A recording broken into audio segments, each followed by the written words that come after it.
오늘은 우리 구약성경 일독학교 37강 하나님의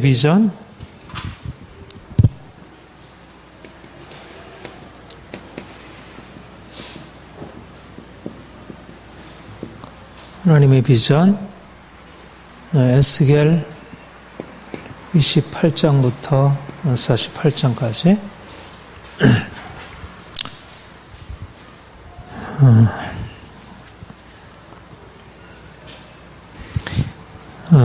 이번에 우리가 구약 성경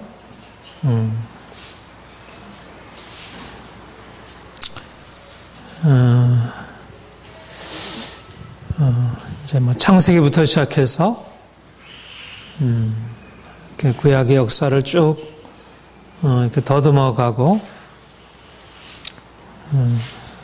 또 이제 그 선지서들을 이렇게 쭉 살피면서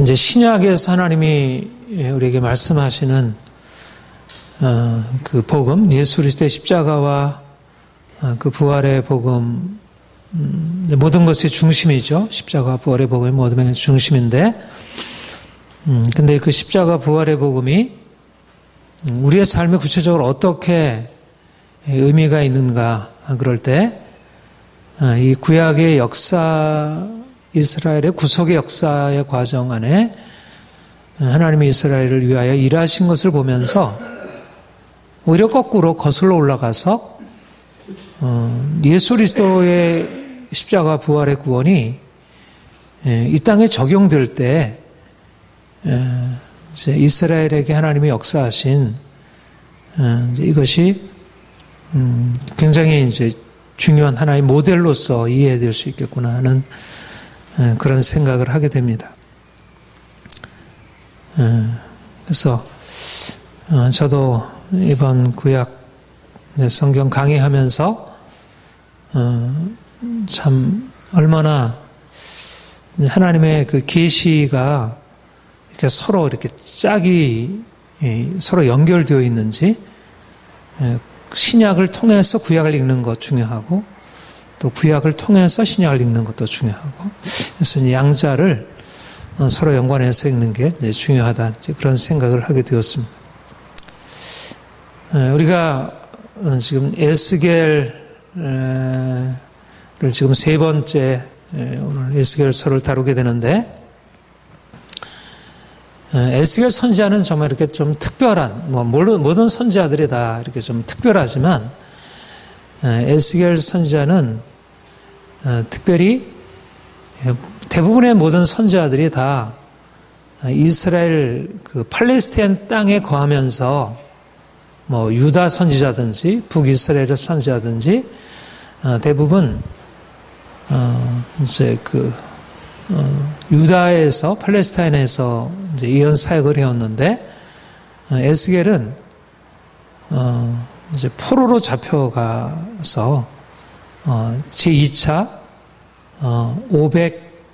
597년 2차 바벨론 포로 시에 여호야긴 왕과 함께 잡혀가서 이제 그때부터 여호야긴 왕 5년부터 시작을 해가지고 바벨론이 함락되고 바벨론에 의해서 유다가 멸망되는 586년, 이제 오늘 우리 본문 안에 이제 그 사건이 나오고, 그 위에도 계속해서 이제 사역을 하는, 그러니까는 좀 포로 잡혀가서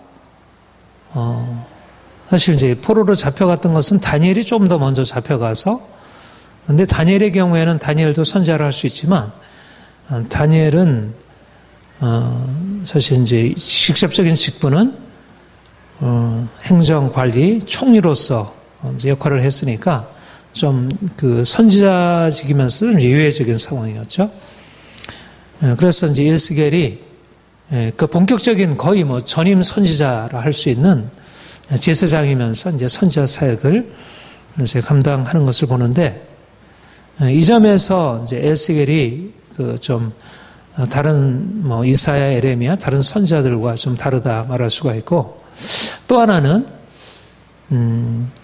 다니엘도 좀 그런 부류에 속하지만 에스겔의 경우에는 하나님 말씀이 그에게 임하여서 하나님 말씀을 대언할 뿐만 아니라 그게 특별한 어떤 환상적인 체험들을 하나님이 많이 주시죠.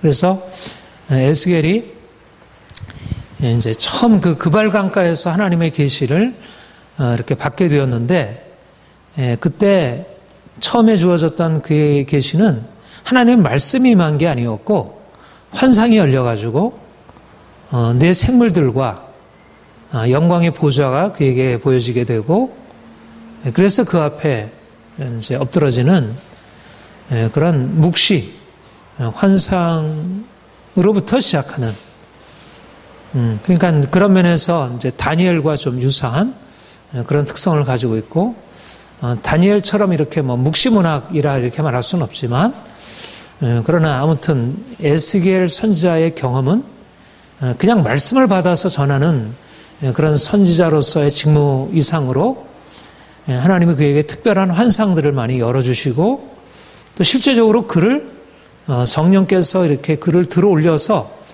바벨론에서 유다 땅으로, 우리 지난주에 봤듯이 예루살렘 성전에 가서 우상 숭배하는 이제 그런 모습을 직접 보게 하게 하시기도 하고, 특별한 이런 이제 체험을 이제 하게 하시는 것을 봅니다. 이제 그만큼 사실 하늘이 열렸다는 것은, 말씀만이 아니라 하늘이 열렸다는 것은 그만큼 예레미야에게, 에스겔에게 하나님이 임하시고 역사하시는 것들이 굉장히 강력하게 물론 말씀으로 전한 것,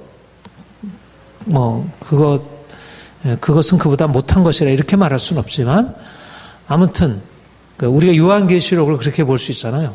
요한계시록에서 하늘이 열려서 그런 장차 나타날 일을 그렇게 이제 환상으로 나타내 보이신 것은 그만큼 이제 강력한 하나님의 영의 임재를 말해주는 것이라 이렇게 생각할 수 있고, 이런 의미에서 에스겔 선지자의 사역이 특별하고, 또 에스겔 서에 기록되어 있는 여러 내용들이 굉장히 아주 탁월한 계시, 다른 계시들도 다 하나님께로부터 비롯된 것이지만 아주 특별하고 고유한 그런 계시들이 있음을 보게 됩니다. 특별히 오늘 우리가 다루게 될 본문 안에는 신약적으로도 굉장히 중요하게 다뤄지게 되는 그런 여러 환상들, 비전들을, 그래서 오늘 제목은 하나님 비전이라 이렇게 다뤘는데, 하나님의 환상적인 비전들을 우리가 이제 대할 수 있게 됩니다.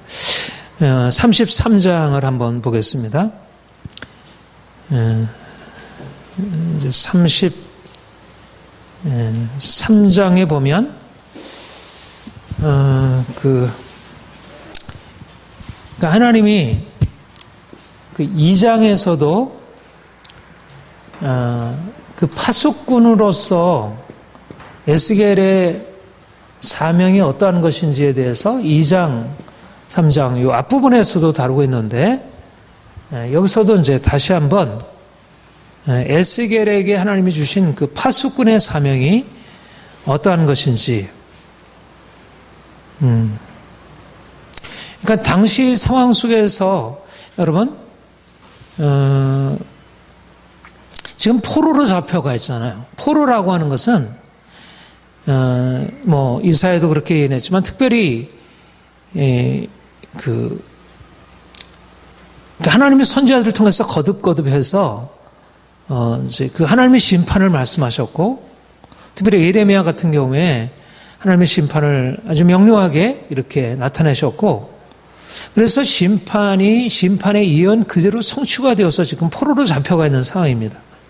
이건 분명히 하나님의 말씀이 구체적으로 그 예언대로 성취된 것이니까, 당시에 이스라엘 백성들이 조금만 영적으로 깨어 있었다면 그 바벨론 포로로 잡혀가 있는 상황을 당연하게 우리의 죄로 인한 하나님의 심판이구나 이렇게 깨닫고, 그래서 바벨론 포로가 되어서 그들이 하나님께로 돌이키고 회개하고 뭔가 영적으로 각성을 했어야 마땅할 것 아니겠어요?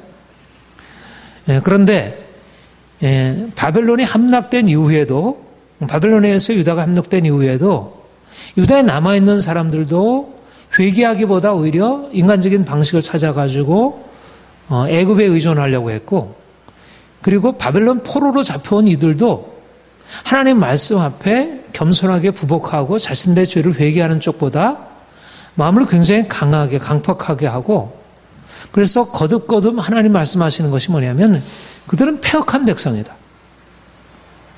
그러니까 사실 바벨론을 통해서 하나님이 이렇게 이스라엘을 치는데도 불구하고 그들의 마음 안에 그 강팍함이 쉽게 다뤄지지 않았다는 것입니다. 그래서 이제 그 2장 3장에도 그들은 패역한 족속이기 때문에 그들이 내 말을 잘 안 들을 것이다. 그래서 내가 마치 정갈 가운데 눕는 것 같고 가시나 찔레 가운데 눕는 것 같으리라. 그러나 그들을 두려워하지 말아라. 내가 너 이 말을 굳게 하리라. 이러면서 그에게 담대할 것을 요청하시죠. 여기 다시 한번 그렇게 말씀하고 있습니다. 그러면서 그들이 내가 너를 통해서 그들의 회개를 촉구할 것이지만, 그러나 그들이 너의 말을 듣고 회개치 아니할 것이다.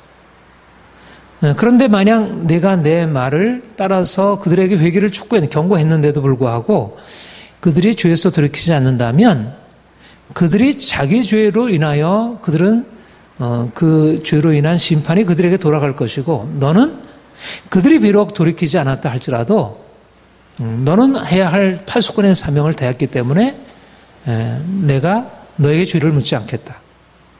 그러나 내가 만일 파수꾼으로 사명을 받았는데 하나님께서 주신 사명을 망각하고 그들에게 전하지 않으면 이스라엘 백성들은 자기 죄로 인해서 죽게 되겠지만 너는 내가 전하지 않은 이유로 해가지고 내가 너에 대해서 그들의 영혼에 대해서 책임을 묻겠다.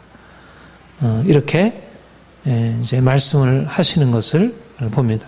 그러니까 하나님이 중요한 것은 뭐냐면, 하나님은 그 에스겔 선지자들을 세우실 때 그 백성들이 얼마나 많이 회개하고 돌이키는 그 결과를 따라서 그의 사역의 잘잘못을 평가하지 아니하시고 하나님의 말씀하신 그대로 그것을 바로 증거했느냐, 그것을 물으신다는 것. 그러니까 중요한 것은 저들이 회개하지 않았을지라도 그것은 너의 책임이 아니다. 중요한 것은 결과를 가지고 내가 너에게 책임을 묻지 않을 것이고, 그래서 중요한 것은 그들이 듣든지 아니 듣든지 증거하라. 그런데 이제 여기 보면요, 이렇게 얘기를 하고 있습니다. 17절, 33장 17절부터 20절까지 한번 같이 읽겠습니다. 시작. 그래도 내 민족은 말하기를 주의 길이 바르지 아니하다 하는도다. 그러나 실상은 그들의 길이 바르지 아니하니라.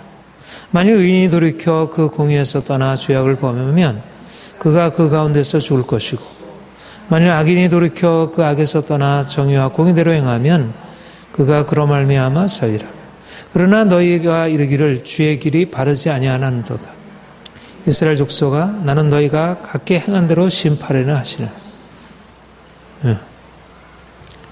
하나님이 에스겔을 통해서 그들이 죄에서 돌이켜 공의를 행하고 그러면 하나님이 내리셨던 심판을 돌이킬 것을 말씀하시지만, 이들이 하는 말은 주의 길이 바르지 아니하다. 그러면서 그들이 그 불의에서 돌이키지 아니한 것을 봅니다.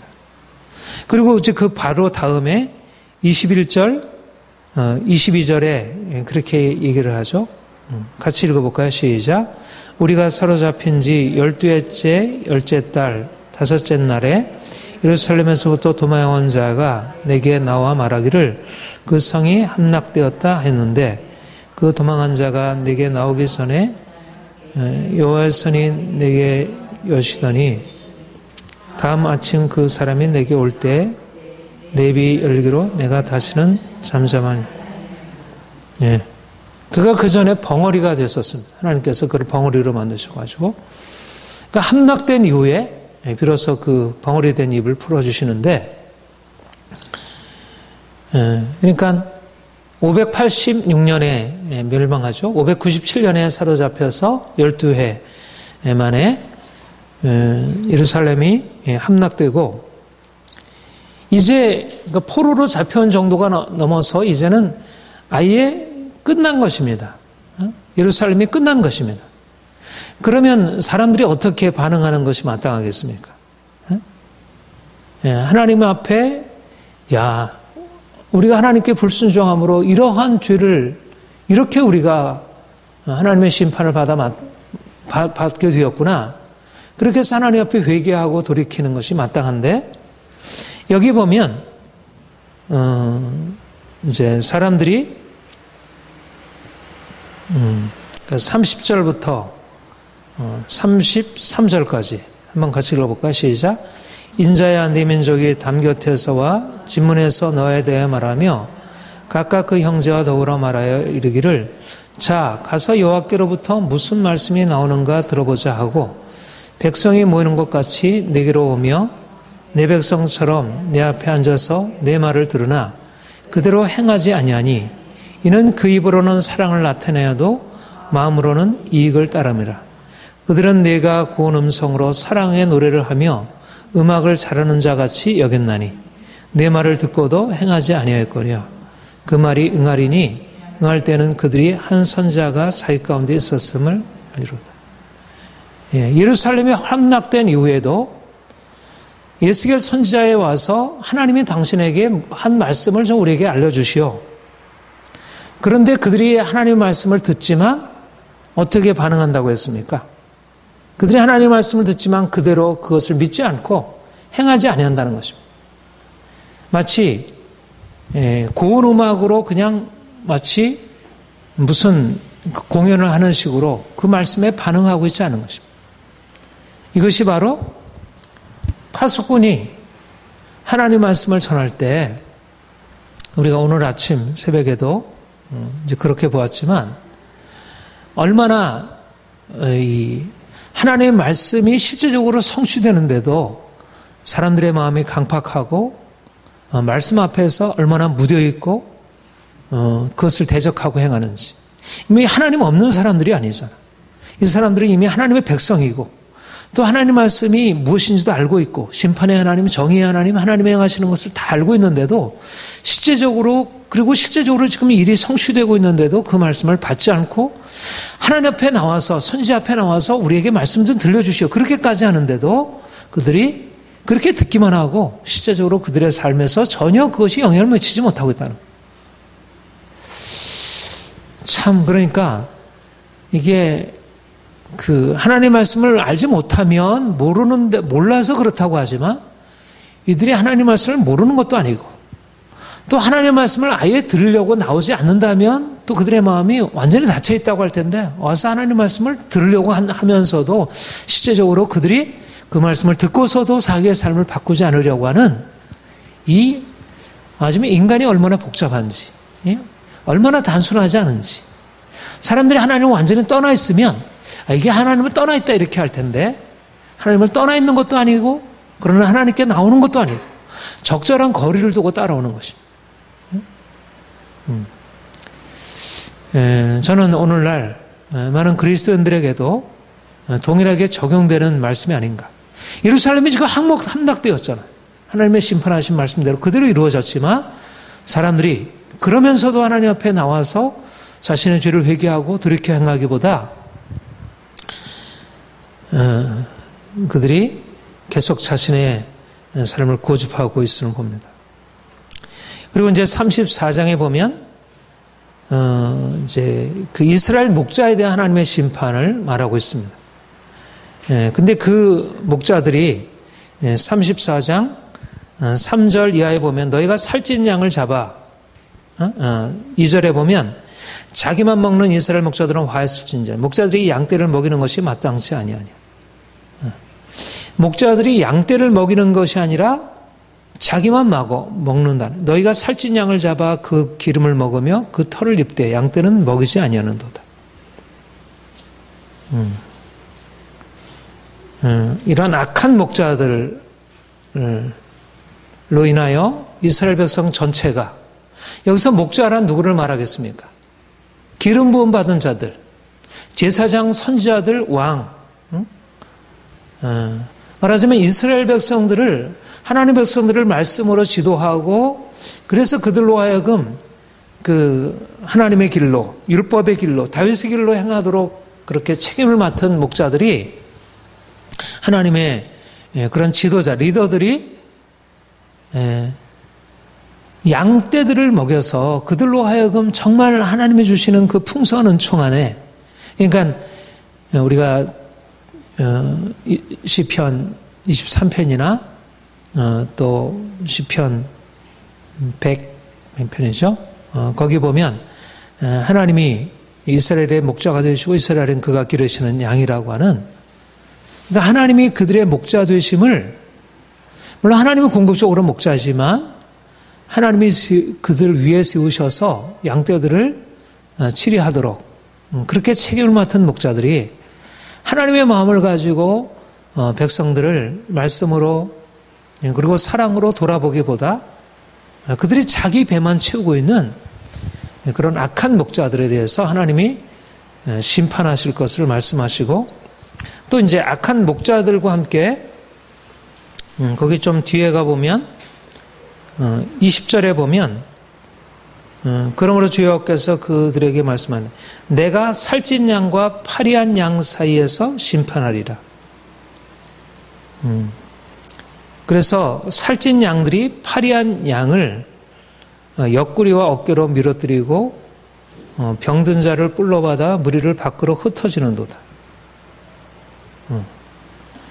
그러니까 목자는 양떼들을 먹고, 또 양떼 중에서도 살찐 양은 파리한 양을 또 못살게 굴고,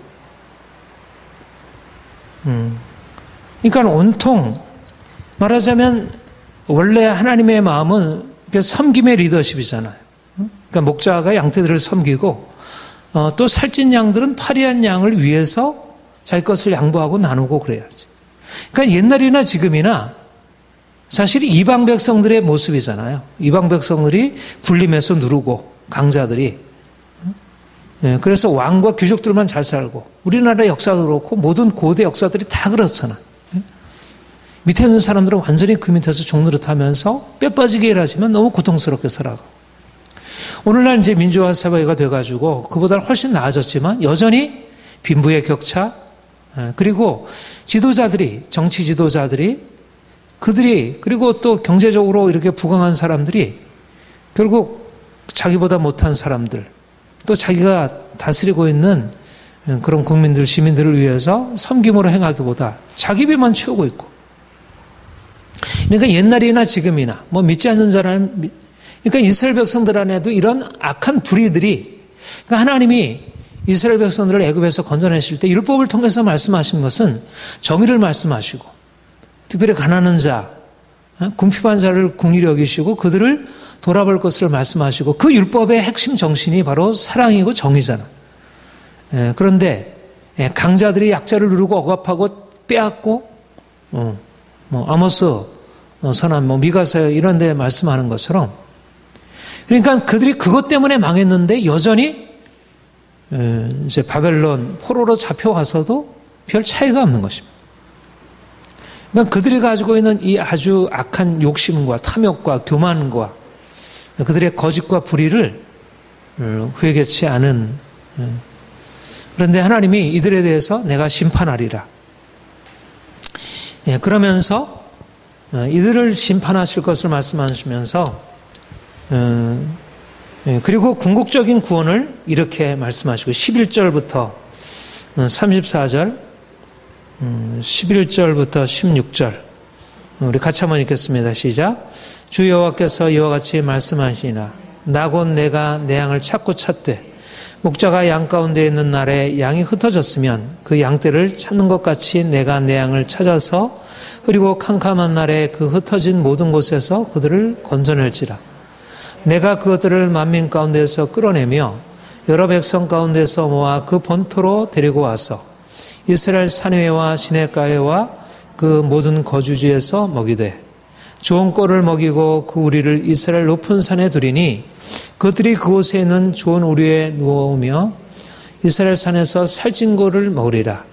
내가 친히 내 양의 목자가 되어 그것들을 누워있게 할지라. 주 여호와의 말씀이니라. 그 잃어버린 자를 내가 찾으며 쫓기는 자를 내가 돌아오게 하며 상한 자를 내가 싸매어 주며 병든 자를 내가 강하게 할 것이며 살찐 자와 강한 자는 내가 없애고 정의대로 그것들을 먹이리라.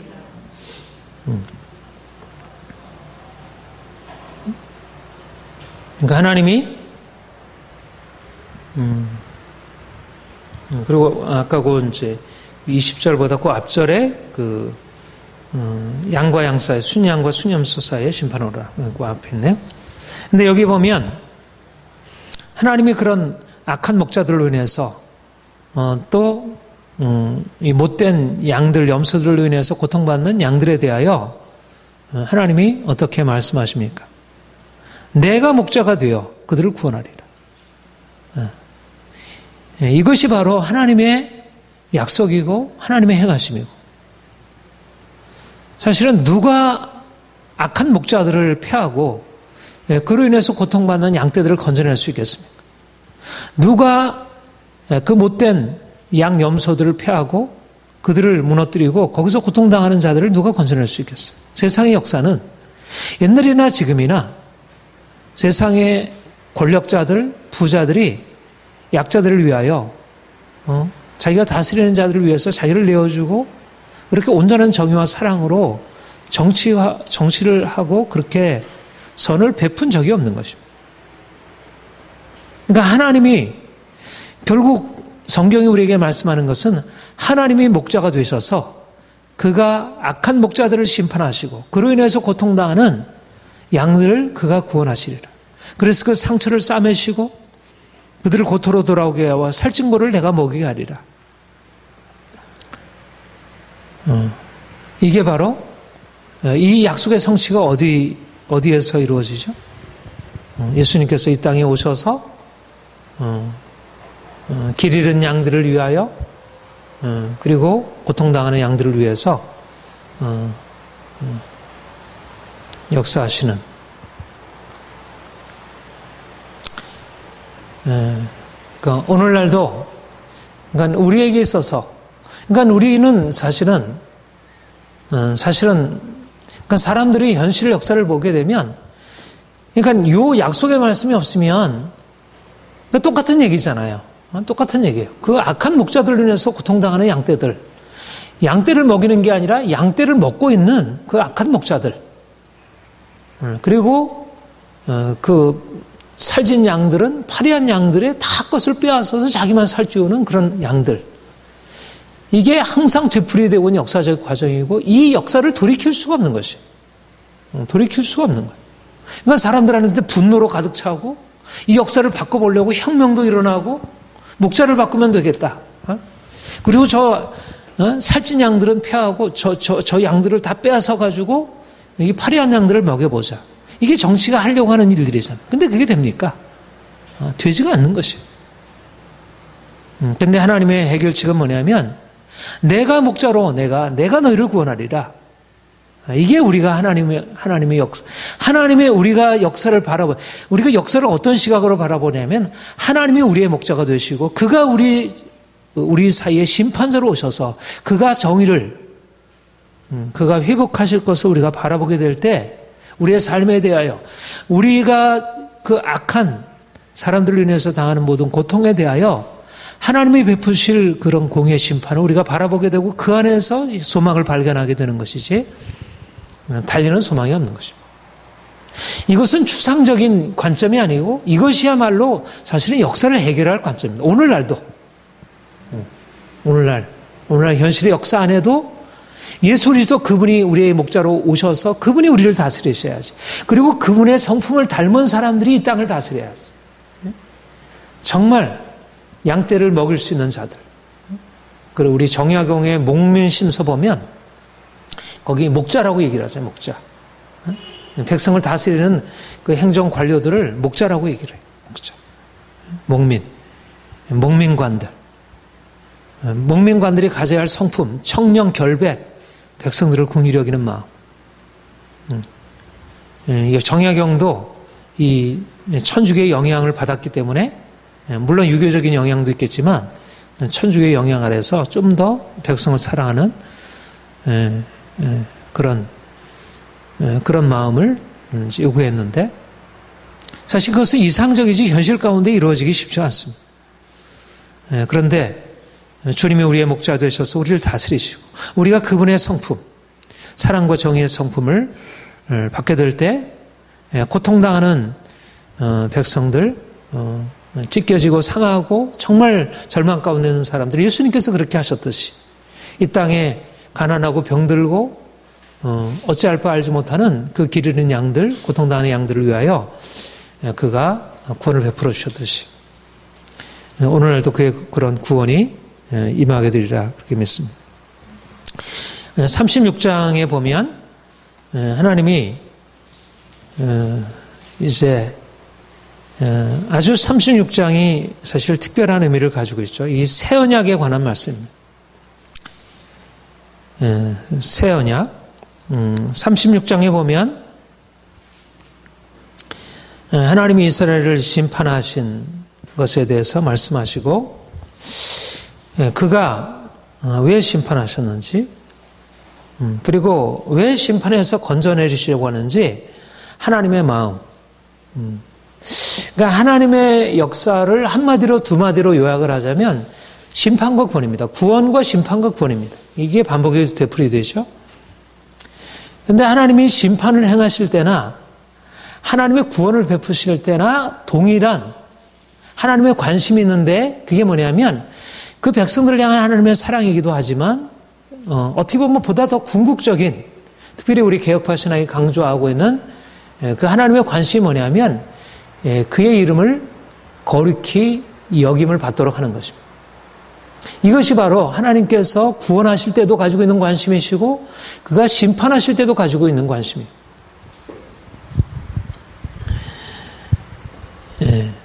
두 번째, 목자와 양에 대한 하나님의 심판에 대해서,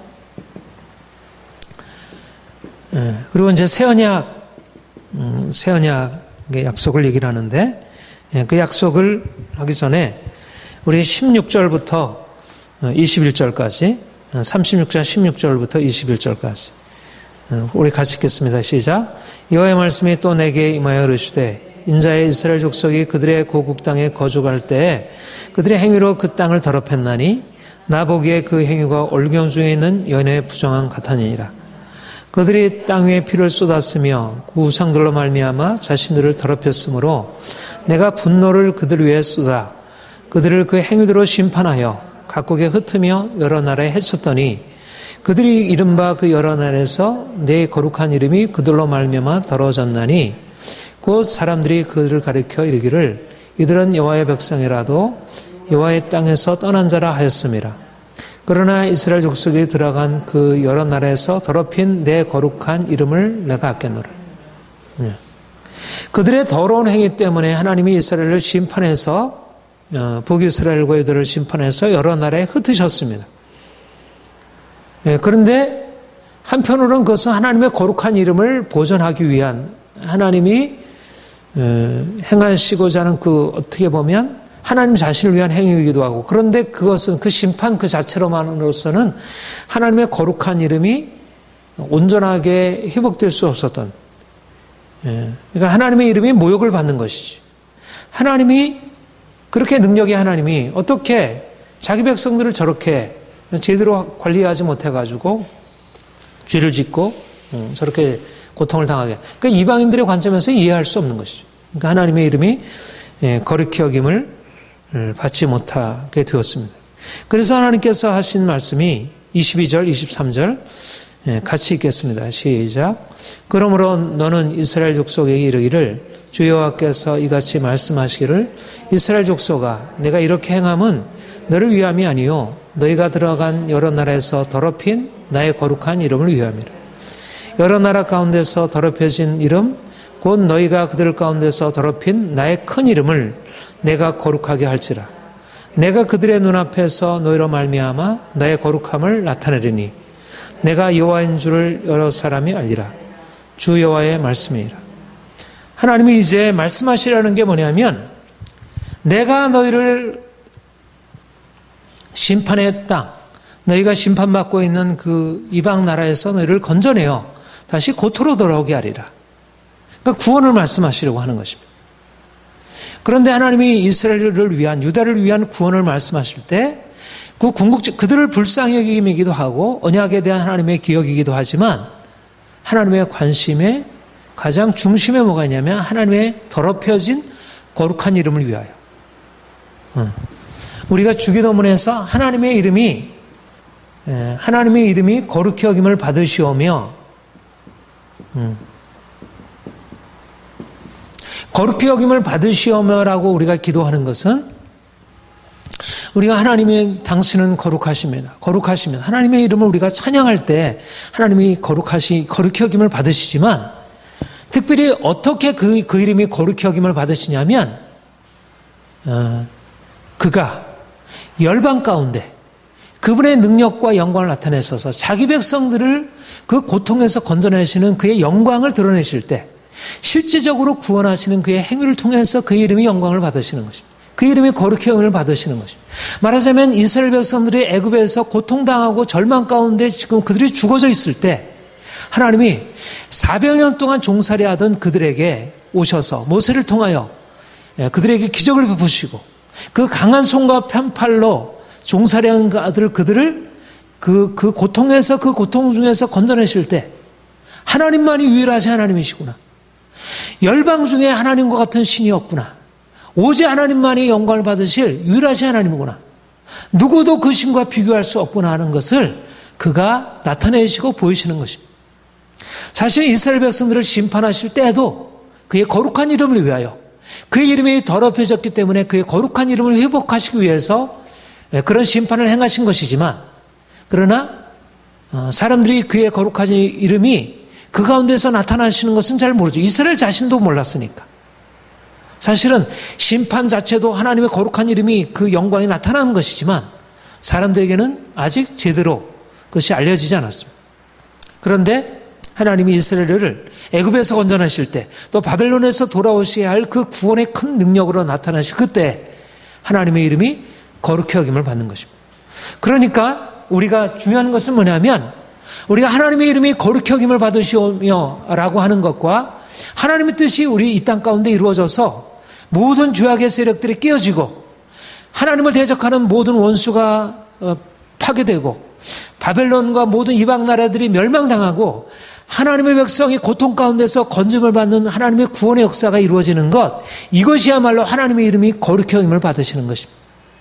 그러니까 우리가 하나님 앞에 기도하기를 하나님 당신의 이름이 거룩히 여김을 받으시옵소서, 우리가 이렇게 기도하는 것은 하나님 당신의 그 거룩한 이름, 그 영광 이름을 나타내셔서 우리로 하여금 이 고통과 절망 가운데서 우리를 건져내시고 그래서 우리를 건져내신 주의 이름의 그 영광을 나타내시옵소서.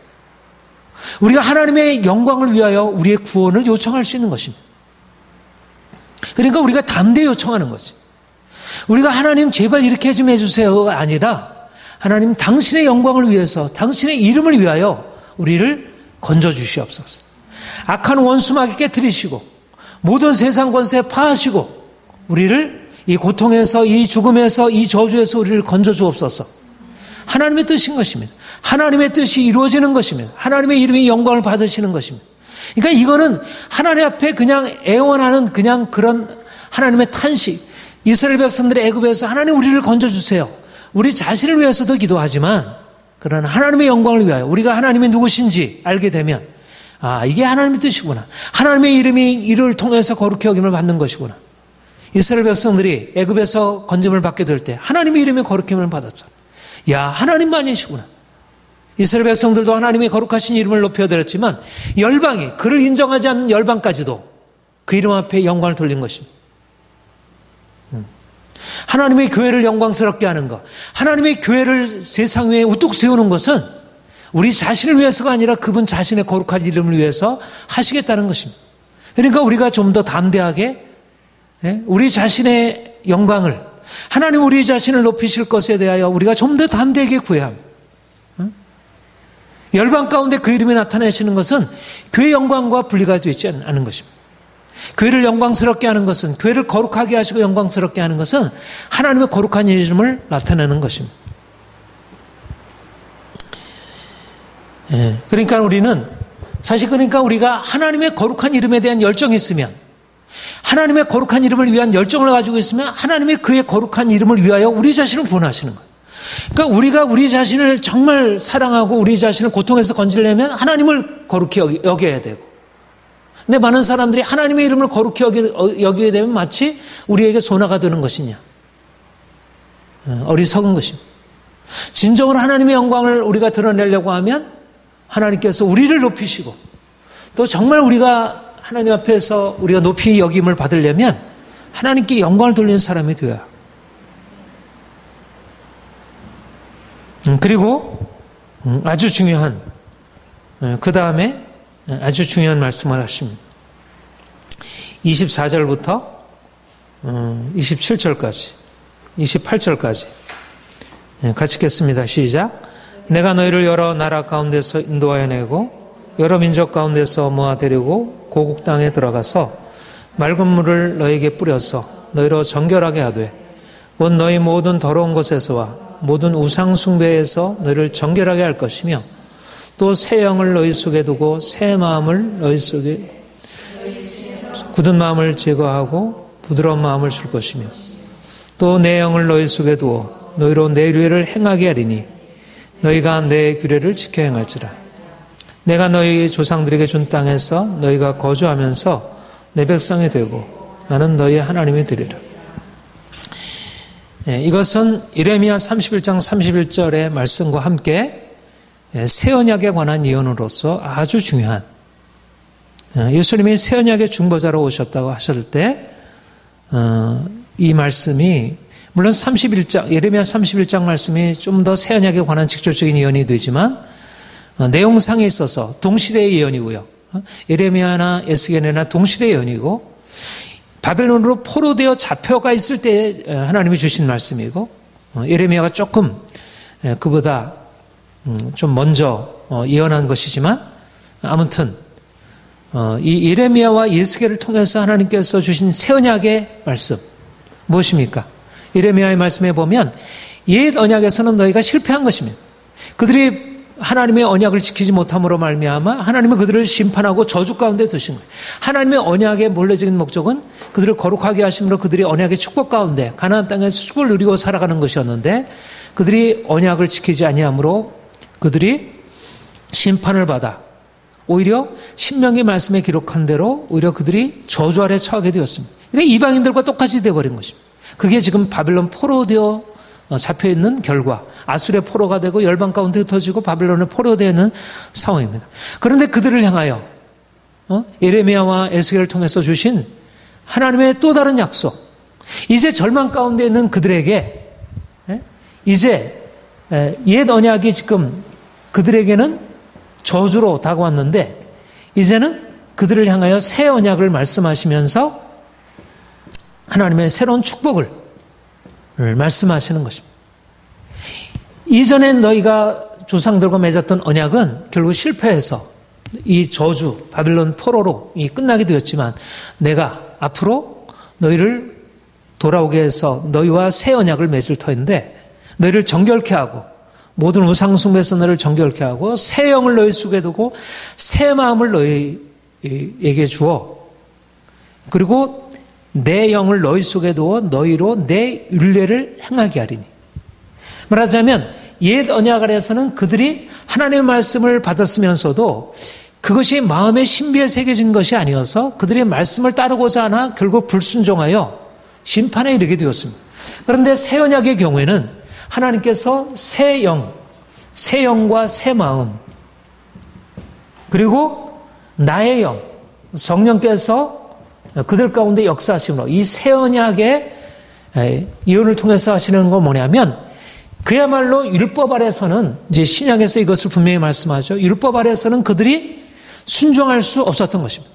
순종해야 한다는 말씀을 듣지만 그들은 순종할 수 있는 그들은 육체이기 때문에 그것을 순종할 수 없었는데 이제 그리스도께서 오셔서 새 언약의 중보로 오셔서 그가 우리를 위하여 죽으심으로 이제 새 언약의 피로 거듭난 하나님의 백성들은 말씀에 순종함으로 말미암아 하나님이 약속하신 그 언약의 축복 가운데 들어갈 수 있게 된 것입니다. 이것이 바로 옛 언약과 새 언약의 근본적인 차이이고 이제 그리스도께서 오셔서 우리에게 허락하신 것은 율법의 두려운 심판을 넘어서서 우리가 그리스도와 함께 죽고 다시 살리심을 받았을 때 이제 그 안에서 하나님 말씀에 순종하는 백성으로 불순종하는 옛 언약의 백성과 다르게 순종한 하나님의 백성으로 새 영과 새 마음이 우리에게 부어진 바 되어 우리가 기꺼이 순종하는 삶을 살게 되고 그래서 하나님의 언약의 축복 아래에 들어갈 수 있도록 하나님이 그렇게 행해 놓으신 것입니다. 이것이 바로 지금 누구에게 전파되는 것이냐면 지금 하나님의 심판을 받아서 고통 가운데 있는 이스라엘 백성들을 향하여 하나님이 주시는 약속의 말씀입니다.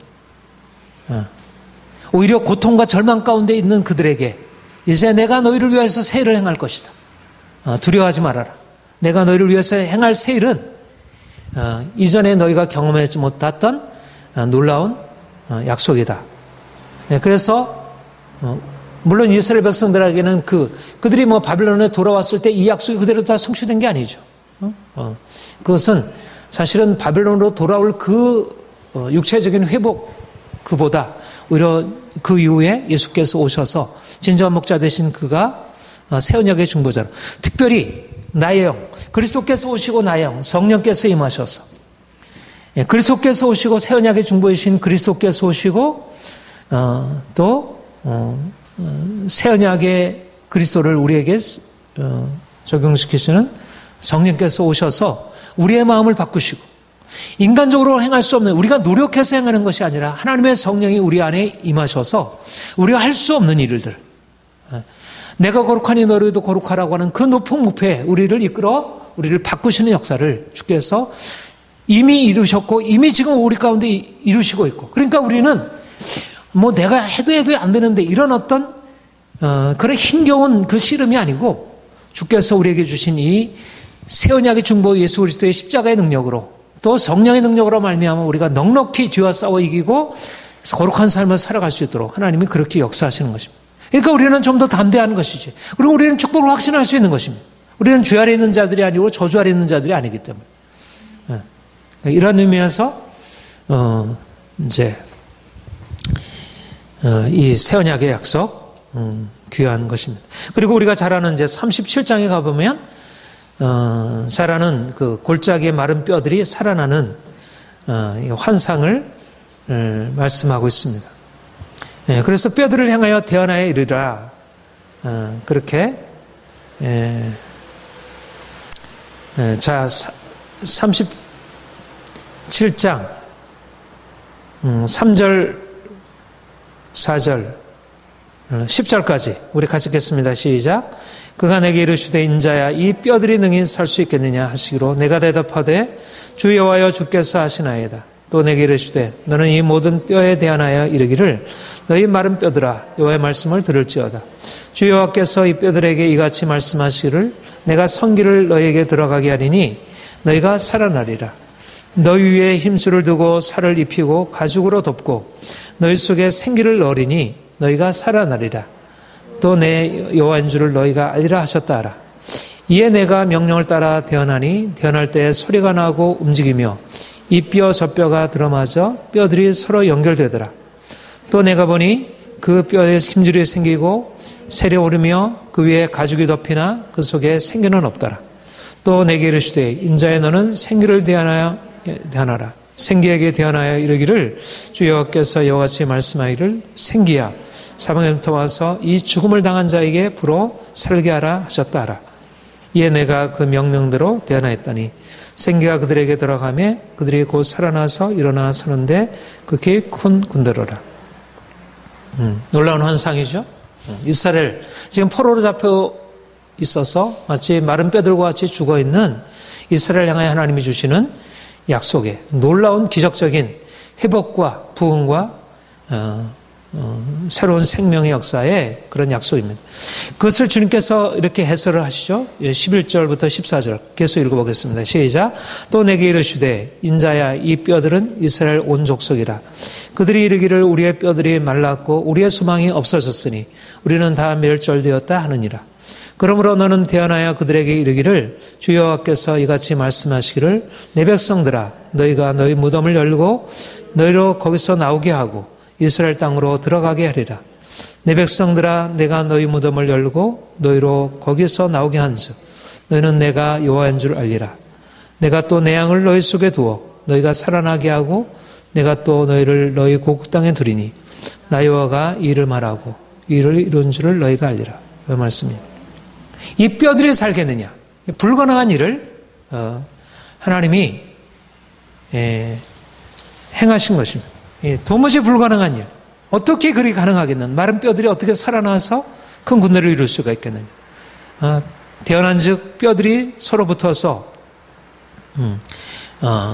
몸을 이루고 그리고 뼈에 힘줄이 생기고 그 위에 살이 오르고 가죽이 덮이고 또 생기를 대안하여 그것이 큰 군대를 이루었다.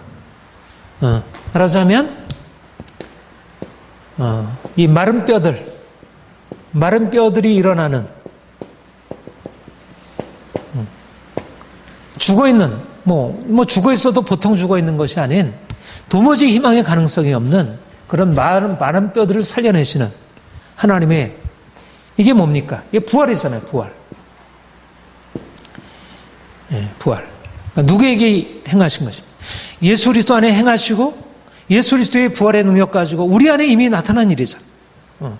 실제적으로 이미 우리가 부활에 참여한 바 되고 마른 뼈 같은 우리가 이제 살아나서 말하자면 우리는 생명의 역사들, 정말 살아있는 생명의 역사들, 나의 영을 너희 속에 두어 내 영을 너희 속에 두어 너희가 살아나게 하고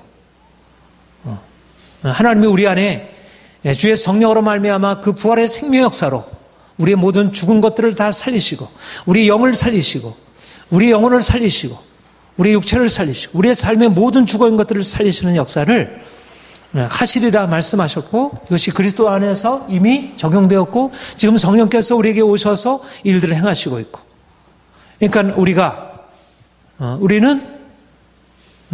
가지고 있는 것은 마른 뼈들이지만 우리가 지금 보고 있는 것들은 마른 뼈들이고 우리 자신을 비롯해서 우리 주위에 흩어져 있는 것은 모두 다 도무지 여기에서 어떤 새로운 가능성이 일어나리라 생각할 수 없는 그런 것인데 하나님이 우리에게 보여주시는 것은 어떤 것입니까? 마른 뼈들이 일어나는 환상입니다.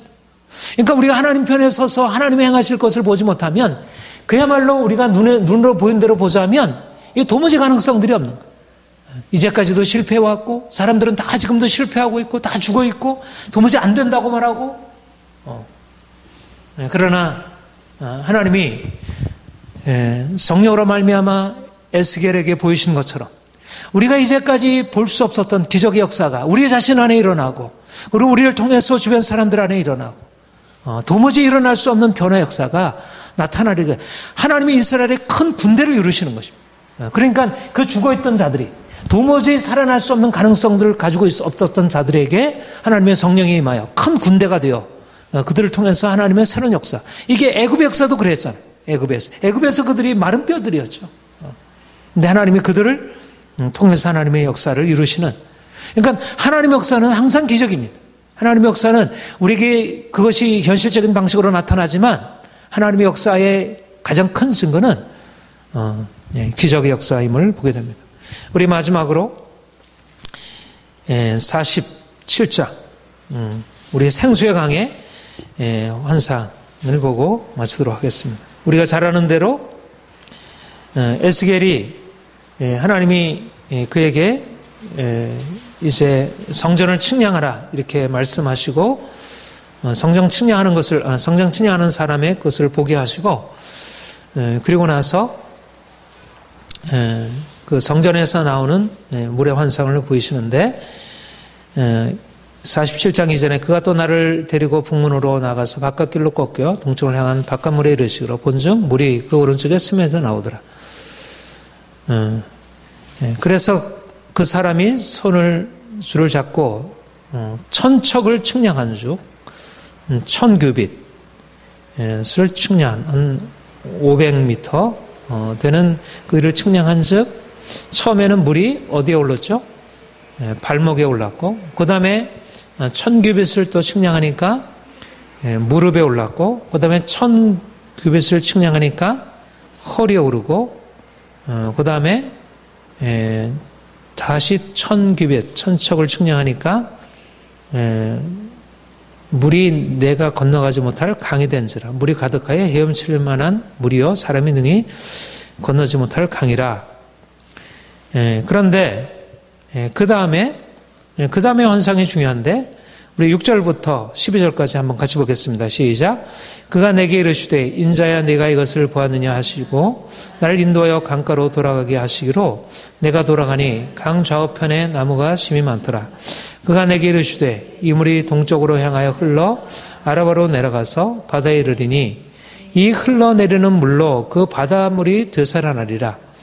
그 물이 강이 이르는 곳마다 번성하는 모든 생물이 살고 또 고기가 심이 많으리니 이 물이 흘러 들어가므로 바닷물이 되살아나겠고 이 강이 이르는 각처의 모든 것이 살 것이며 또 이 강에서부터 어부가 살 것이니 엔게디에서부터 에네글라임까지 금을 치는 곳이 될 것이라.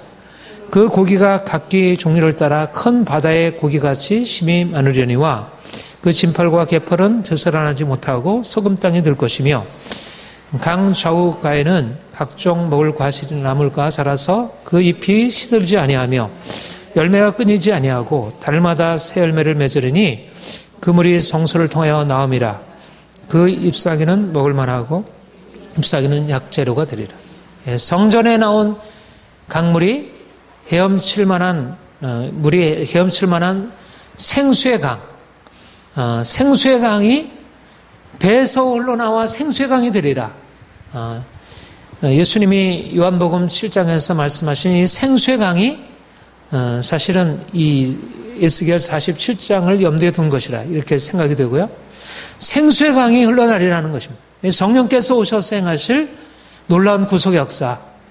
근데 놀라운 사실은 뭐냐면 이 생수의 강이 어디로 흘러가냐면 바다로 흘러가서 그 결과 어떻게 됩니까?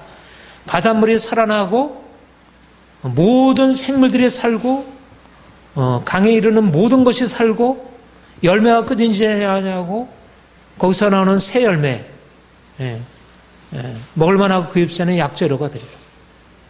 말하자면 그 생수의 강으로 인하여 죽어있는 모든 바닷물까지도 그 강물만이 아니라 그 강물이 성수에 나오는 생수의 강이 바닷물을 살리는 바닷물의 모든 것들을 살리는 무엇입니까?